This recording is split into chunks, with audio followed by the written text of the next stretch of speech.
Magandang araw po sa inyo lahat. Tayo po ay manalangin o aming Ama, kapayapaan, kaligtasan ay dumating sa pamilyang Pilipino sa pangalan ni Jesus. Amen. Welcome to Strong Family Prayer and Exhortation. Today is Tuesday, and I would like to read from the book of 1 Timothy chapter 1 and verse 17.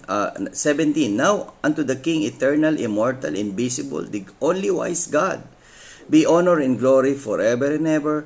Amen. Nawa ang kaluwalhatian maghari sa ating buhay mula sa Diyos. Siya ang Diyos na eternal, hari at nag-iisang Diyos na ating sinasamba sa Espiritu at katotohanan. Nawa ang bawat pamilyang Pilipina ay sumamba sa Diyos na makapangyarihan.